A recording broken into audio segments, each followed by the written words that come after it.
So hello students, welcome to this lecture. And इस lecture में हम बात करेंगे फिजिक्स के इंट्रोडक्शन की। तो इस इंट्रोडक्शन में हम सिलेबस के बारे में जानेंगे कि फिजिक्स का कितना सिलेबस है दोनों क्लासेस के लिए, 11th और 12th के लिए, जिससे आपको एक ओवरव्यू मिलेगा कॉम्पिटिटिव एग्जाम के लिए हमें कितना पढ़ना है और किस टॉपिक से कितने वेटेज का टॉपिक है।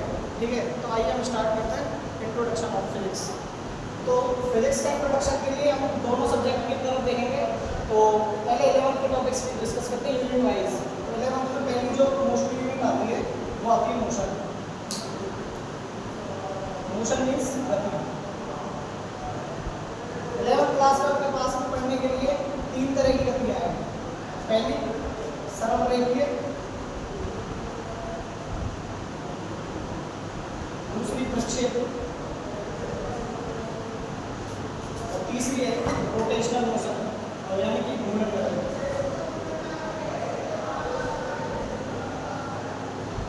सरलरेखीय मोशन को बोलते हैं स्ट्रेट लाइन मोशन,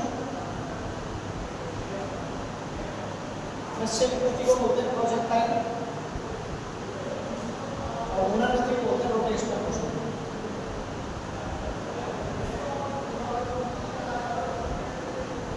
तो इस टाइप के तीनों गतियों से अपने पास में लगभग 2 से 3 चैप्टर आपके हैं, ये सारे कवर होते हैं। तो इन सारी गतियों में एक चीज़ कॉमन होती है, वो होती है न्यूटन्स के लॉ। जो न्यूटन के तीनों गति के नियम हैं वो तीनों में एप्लीकेबल होंगे। हाँ, घूर्णन गति में वो नियम अपन को डिफरेंट पैरामीटर्स के साथ होता है, वो अपन लेक्चर्स में डिस्कस करेंगे। बाकी इन तीनों चैप्टर्स को पढ़ने के लिए अपन को सबसे पहले एक और सब चैप्टर पढ़ना पड़ेगा, वो पढ़ना पड़ेगा और न्यूटन के गति के नियम।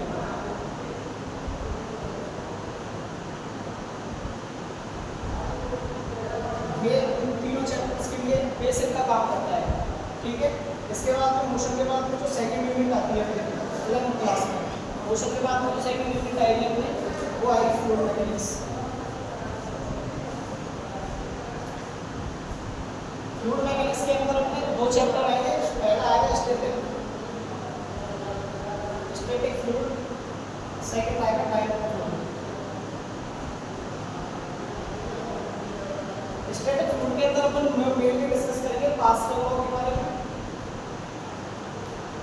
और इसमें आएगा बर्नौली थ्योरम। ठीक है, इनके बेस दोनों चैप्टर्स हैं। इसके बाद में अपन तीसरी जो मेन यूनिट आती है 11th क्लास के अंदर वो आती है मैटर्स प्रॉपर्टीज। इसके अंदर अपन बात करते हैं इलास्टिसिटी की, अपन बात करते हैं स्ट्रेन की, अपन बात करते हैं स्ट्रेस की, उसके बाद में अपन बात करते हैं डिफॉर्मेशन की। ठीक है, इससे अपने 2 चैप्टर कवर हो जाते हैं यहाँ पे। ठीक है, इसके बाद में 11th क्लास में एक और यूनिट आता है वेव्स। वेव्स के अंदर अपन मेनली 11th क्लास के अंदर साउंड वेव की बात करते हैं और सेकंड जो वेव्स के अंदर उनको पढ़ने को मिलता है वो पढ़ते हैं ऑसिलेशंस, जिसमें अपन कवर करते हैं एसएचएम को। तो ये हो गया अपना पूरा 11th क्लास का सिलेबस। ठीक है, सिलेबस आपको चैप्टर वाइज इसलिए नहीं बताया गया क्योंकि ये जो इस तरह के लोगों ने मैपिंग की है उससे अपन को कॉन्सेप्चुअल मैपिंग का एक आइडिया मिलता है और इससे अपन डायरेक्ट जो क्वेश्चंस पे डीप डाइव करेंगे तो आपको दिक्कत नहीं आएगी। मैं डायरेक्ट 10 क्वेश्चन कराऊंगा क्लास में तो आपको ये बताऊंगा कि ये टॉपिक किस कॉन्सेप्ट से लिया गया है। जैसे मान लो अपन स्टैटिक फ्लूइड का क्वेश्चन करेंगे तो मैं डायरेक्ट बताऊंगा कि स्टैटिक फ्लूइड के अंदर पास्कल लॉ सॉल्यूशन है या फिर इस क्वेश्चन में बर्नौली लॉ एप्लीकेबल होगा। ऐसे ही इसमें जो कोई मोशन का जो क्वेश्चन आएगा उसमें मैं आपको बताऊंगा ये मोशन स्ट्रेट लाइन है, प्रोजेक्टाइल है या रोटेशनल मोशन का क्वेश्चन है। सॉल्व करने के लिए बेसिकली हम वही रहेंगे न्यूटन की गति के नियम, इन तीनों चैप्टर्स के लिए बेसिक की तरह मदद करेगा। बाकी इसके रोटेशनल मोशन मैंने आपको बता दिया कि इसके अंदर पैरामीटर्स बदल जाएंगे। जैसे मान लो द्रव्यमान जो है वो जड़त्व आघूर्ण से बदल जाएगा, वो अपन चैप्टर के अंदर और अच्छे से देखेंगे। ठीक है, ये हो गया 11th क्लास का सिलेबस।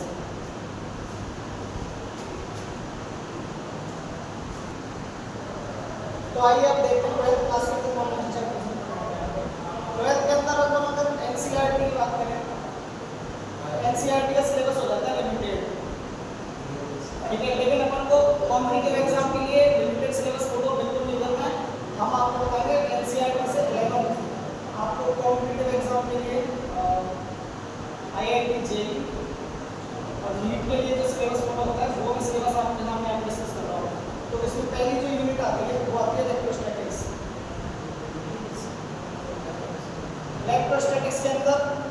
मेनली आपके 3 चैप्टर्स आते हैं। पहला आएगा आपका कोलॉम्स लॉ, ठीक है। दूसरा आपका जो लॉ आएगा, दूसरा आपका जो कॉन्सेप्ट आएगा वो आएगा पोटेंशियल। इसमें अपन बात करेंगे इलेक्ट्रिक फील्ड की। इलेक्ट्रिक फील्ड के अंदर एक और कॉन्सेप्ट आता है, उसको अपन गाउस लॉ बोलते हैं। इससे अपने सीधे सीधे 2 चैप्टर्स कंप्लीट हो जाते हैं। और फिर चौथा जो इलेक्ट्रोस्टैटिक्स के अंदर कॉन्सेप्ट आता है वो आता है कैपेसिटेंस। यहाँ पे अपनी इलेक्ट्रोस्टैटिक्स पूरी हो जाती है। इलेक्ट्रोस्टैटिक्स का आपको बेसिक आइडिया दे दूँ कि यहाँ पे जो है चार्ज मूव नहीं करेगा, मूवमेंट चार्ज का नहीं होगा, तो इसलिए अपन उनको इलेक्ट्रोस्टैटिक्स का नाम देते हैं, ठीक है। अब अपन देखते हैं कि जब चार्ज मूव करेगा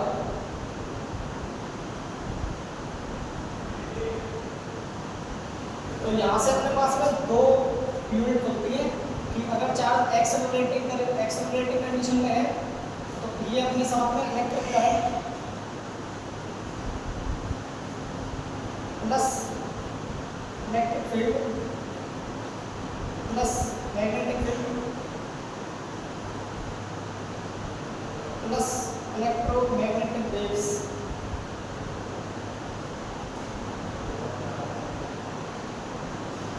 ये सारी चीजें जनरेट करेगा।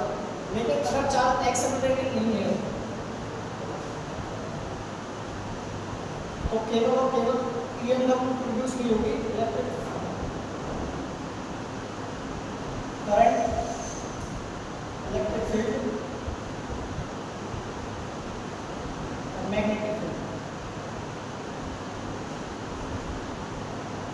मेन चीजें हैं, ठीक है।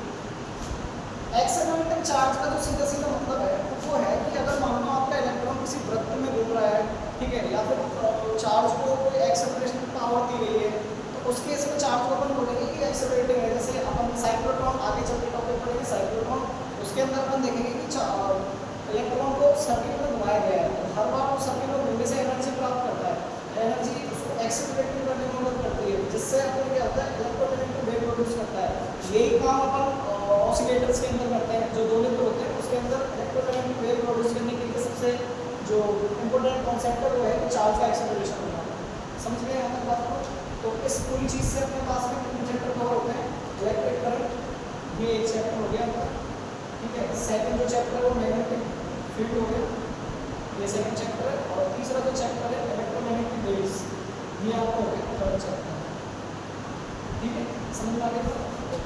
तो अब यहाँ पे जो एक्सेलरेटिंग कंडीशन में है इलेक्ट्रिक करंट आपकी प्रोड्यूस हो रही है, अगर लेकिन ये एक्सेलरेटिंग कंडीशन से अगर ऑसिलेशन करे यानी कि दोलन करे इलेक्ट्रिक करंट, तो इलेक्ट्रिक करंट जब दोलन करेगी तो उस ऑसिलेटरी करंट को अपन बोलते हैं अल्टरनेटिंग करंट। इसका मतलब क्या हुआ कि करंट जो है किसी वायर के थ्रू एक बार पॉजिटिव डायरेक्शन के अंदर मूव करेगी और दूसरी बार नेगेटिव डायरेक्शन में मूव करेगी, यानी कि करंट अपना जो खुद को रिपीट करती चली जाएगी हर एक साइकिल के अंदर, उस टाइप की करंट को बोलते हैं अल्टरनेटिव करंट।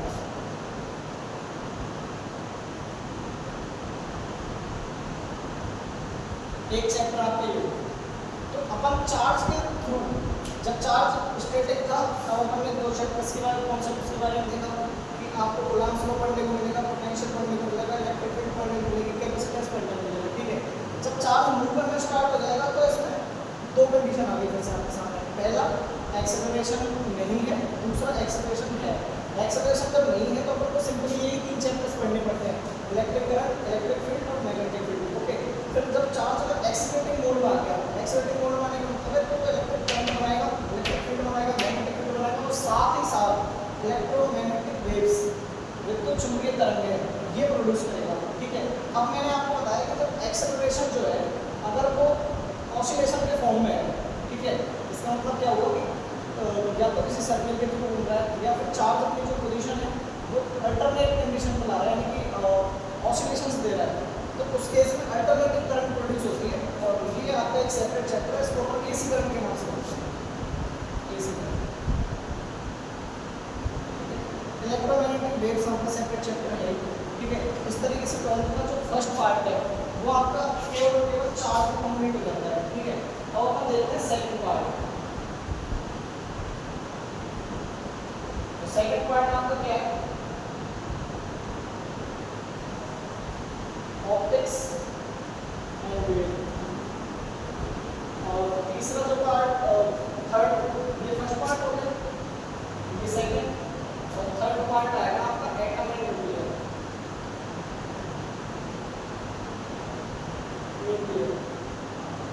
ठीक है। इसके अलावा आपका जो फोर्थ पार्ट आता है इसके अंदर वो आता है मेटेरियल्स।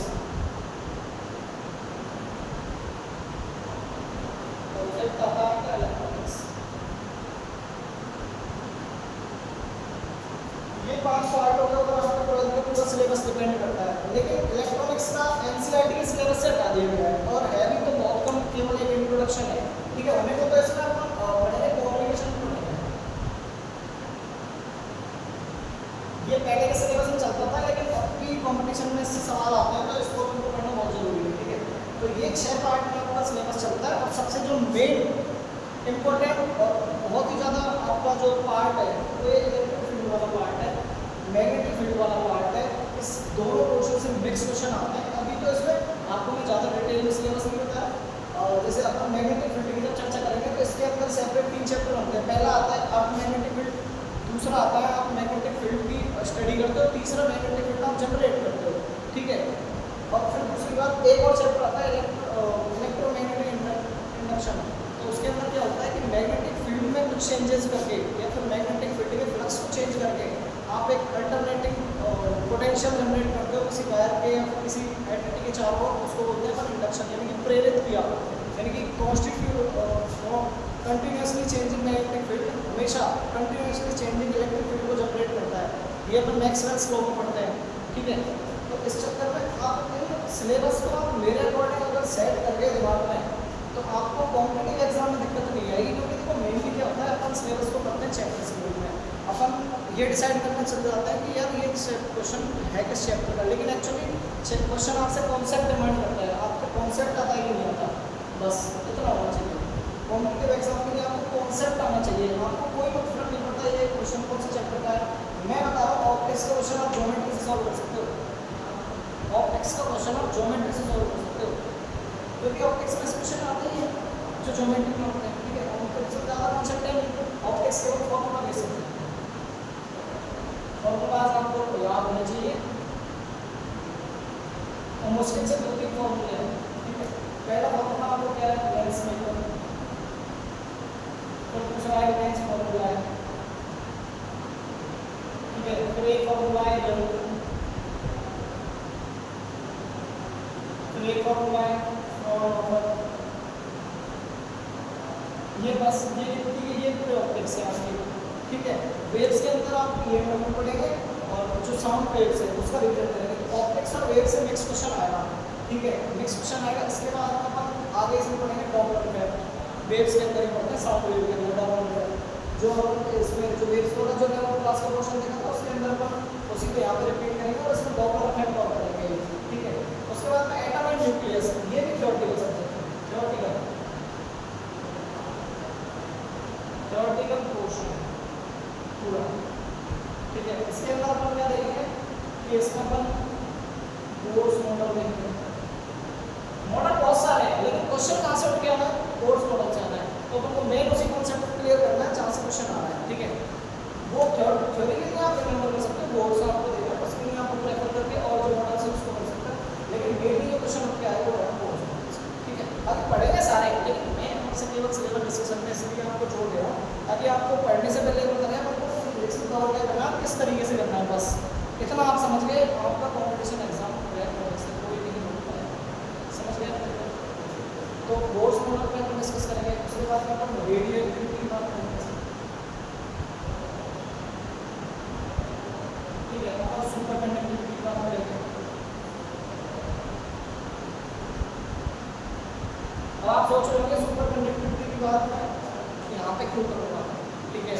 उसका रीज़न आपको जब मैं पढ़ाऊँगा सुपर कंडक्टिविटी तो बता दूँगा कि इस चीज़ को यहाँ से रिलेटेड करके कैसे क्वेश्चन बनेगा, समझ गए आप। आप केवल यहाँ से देखते जाइए, सब्जेक्ट कवर कर लीजिए। बाकी सुपर कंडक्टिविटी टॉपिक कवर किसका है, टॉपिक है सुपर कंडक्टिविटी मैग्नेटिक मटेरियल का, ठीक है। लेकिन यहाँ पे क्वेश्चन उठ के आएगा और आप देखते रहना ना क्वेश्चन कैसे आएगा, यही तो इंटरेस्ट है।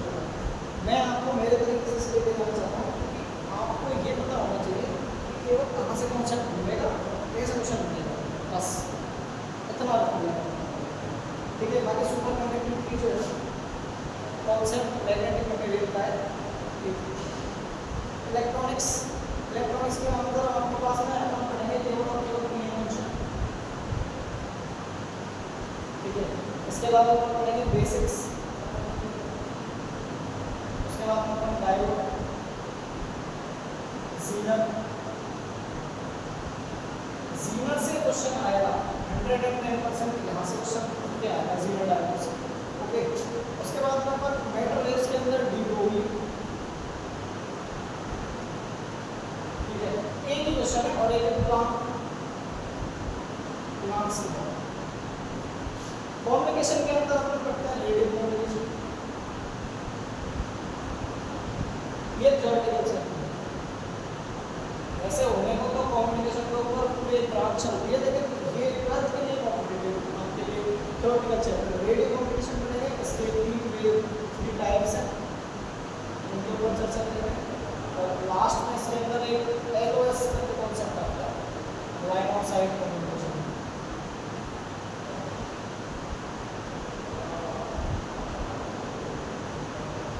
उसके बारे में डिस्कस, ठीक है। अब मैं आपको वो चीज़ बता देता हूँ जो डिटेल में आपको जाननी चाहिए हर चैप्टर में।